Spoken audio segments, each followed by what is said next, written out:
DJ 청문회가 있긴 합니다만은 오늘 비대위를 끝마치고 하는 것이 순조롭게 됐습니다. 특별히 의원총회에 빠지지 않고 개근상을 받고 계시는 정세균 상임고문께 감사의 말씀을 드립니다. 여러분 저렇게 나와주시라고 박수 한번 보내주십시오. 거듭 말씀드리지만 야당 국회의원은 의정활동으로 국민에게 평가를 받지 다른 걸 받으려고 하면 안 됩니다. 이번 청문회 누구 하나 잘못 없이 국민의 지지를 받는 그런 모습의 청문회였습니다. 어떤 TV, 어떤 라디오, 어떤 신문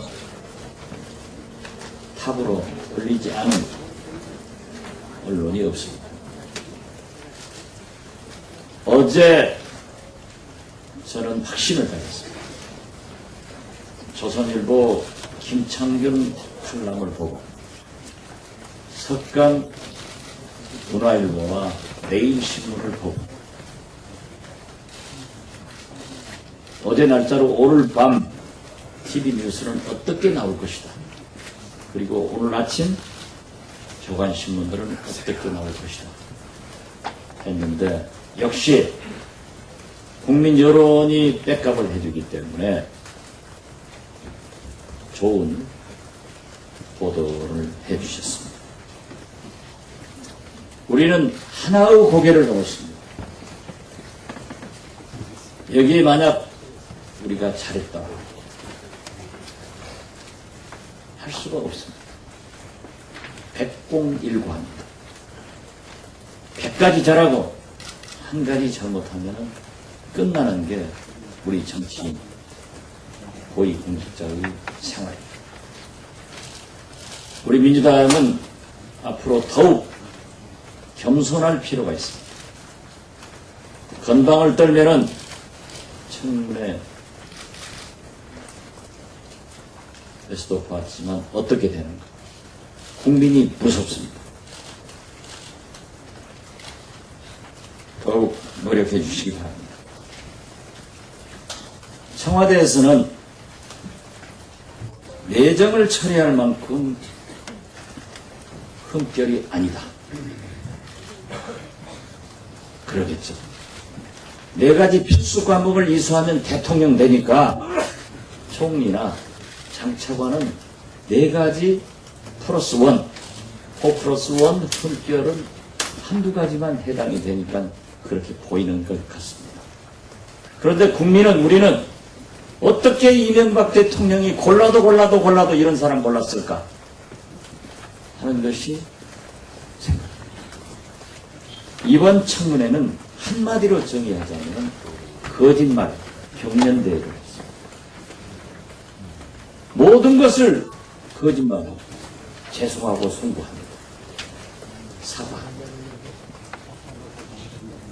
거짓말 경련대회에서 우리는 원칙을 가지고 나갈 수밖에 없습니다. 저는 정의를 했습니다. 4 플러스 1. 4는 위장취업, 부동산 투기, 세금 탈루, 병역 기피. 이명박 정부의 4대 필수 과목. 플러스 논문 표절. 여기에 해당되는 후보자는 어떤 경우에도 우리 민주당은 반대를 해야 됩니다. 이번만은 원칙을 가지고 명분을 가지고 나가야겠습니다. 솔직히 말씀드려서 대법관 비교적 훌륭한 분이라고 했지만은 좋은 평가이지만은 위장 전입이 있습니다. 그래서 제 스스로도 고민하고 있습니다. 그러나 우리 민주당이 이번에 원칙을 깨고 나가면은 명분이 없습니다. 국민의 60%가 위장 전입을 용서해서는 안 된다는 국민일보 여론조사를 여러 의원님들은 기억하실 겁니다.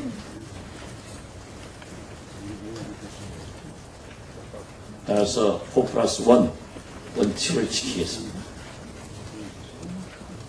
험결이 있지만은 고용노동부 장관,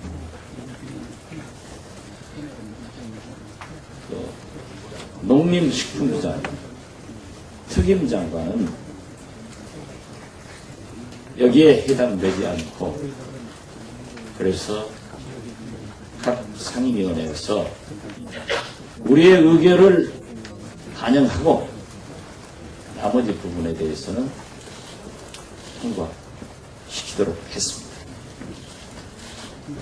나머지는 4+1 원칙에 위배되기 때문에 우리의 의견을 청문회 경과보고서에 나타내고 퇴장이나 반대를 하도록 했고, 특히 행안위 같은 데에서는 그러한 얘기가 잘 되고 있는데 행안위원장이 기습 날치기 처리를 함으로써 우리가 신사답게 제안한 것을 무시한 그러한 처사도 있었다는 것을 보고 드립니다.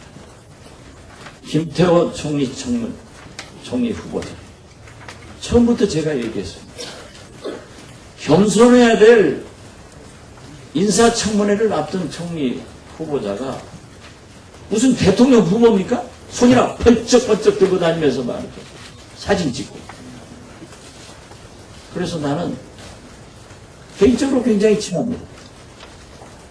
저하고도 형님 동생 하는데 나중에 보니까 아버지가 1000명이고 형님이 800명이라는데 제가 한 799번째 형님 아닌가, 이런 조크가 있습니다. 그렇지만은 총리라고 하면은 겸손해야 됩니다. 특히 인사청문회 앞두고. 그런 모습을 보고 한나라당 내부에서 저거 안 되겠다, 왜 민주당이 좀 강하게 못 해주냐 하는 얘기를 저에게도 합니다.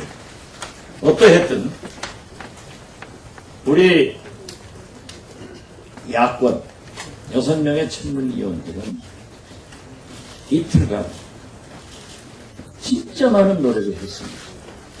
자료를 찾기 위해서 지방을 매일 아침 대책에 이르고, 저도 어젯밤 계속 보다가 얼마나 시민들이 민감하냐면은 11시쯤 우리 청문위원들이 지쳐가지고 맥이 좀 빠진 것 같다.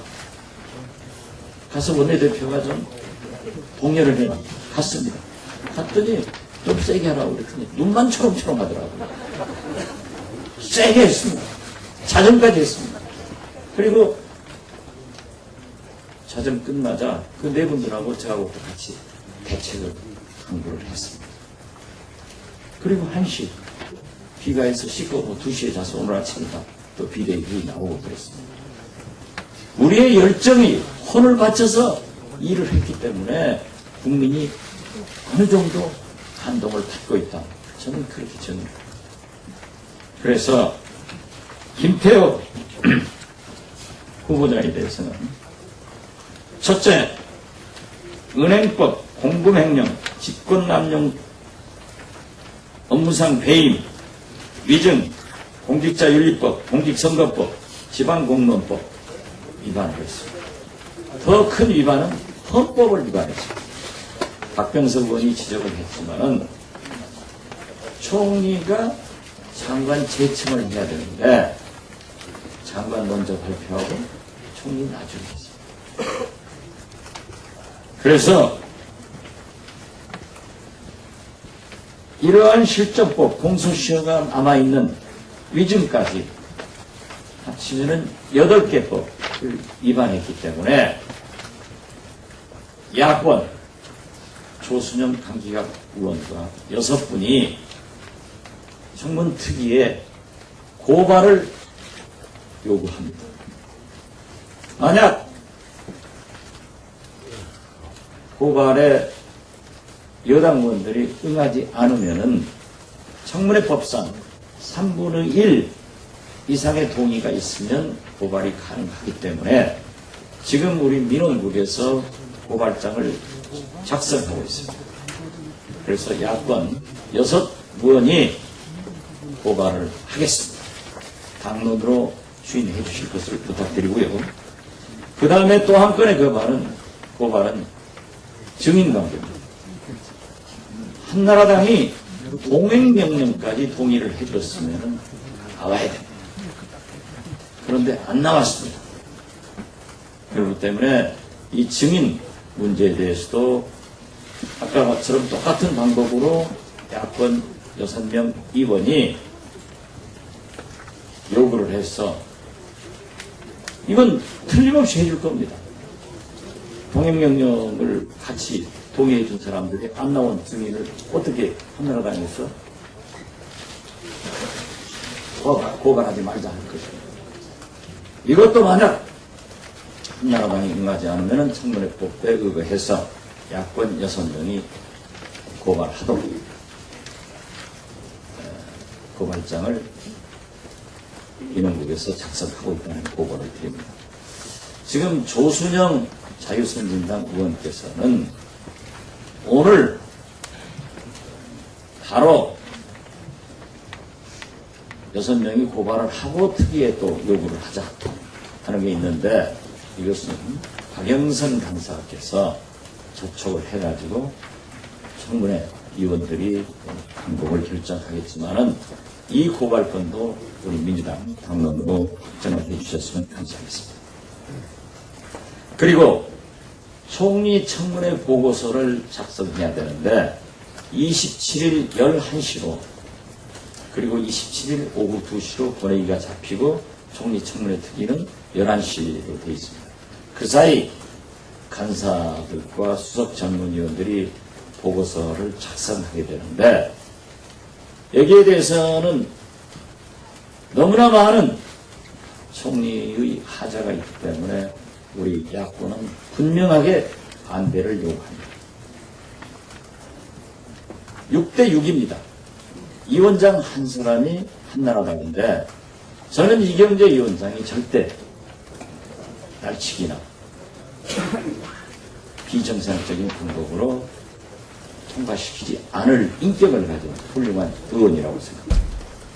만약에 행안위처럼 그렇게 날치기 불법으로 통과를 시키면 우리에게는 고레이가 기다리고 있습니다.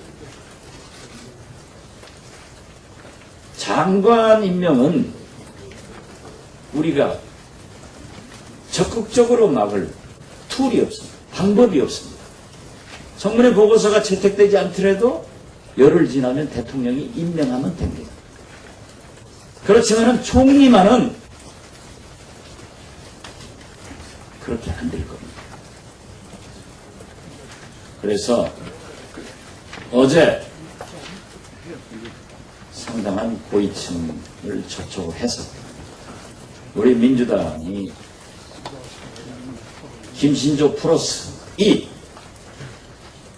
그리고 오늘 기재위 국세청장 청문회를 보고 해당은 되지만은 김신조 플러스 3가 될 확률이 많다. 그리고 어떤 경우에도 총리는 그대로 강행하려고 하면은 국민적 저항은 물론 우리는 싸우지 않겠다. 국회에서 말로 일하자라고 했는데 청와대와 한나라당이 싸울 거리를 주다 하면은 나아가지 않겠다. 라고까지 했습니다. 그 여권 고위층에서도 김태호 총리 청문회 내용을 TV로 시청을 하고 한마디로 그랬습니다. 어떻게 이용석 의원의 질문에 자기 부인이 울어서 눈이 탱탱 부었으니까 자기 부인한테 사과하라. 이건 진짜 저 사람이 앞으로 총리가 인준되더라도 총리직을 할 수 있을까 할 정도로 염려를 했습니다.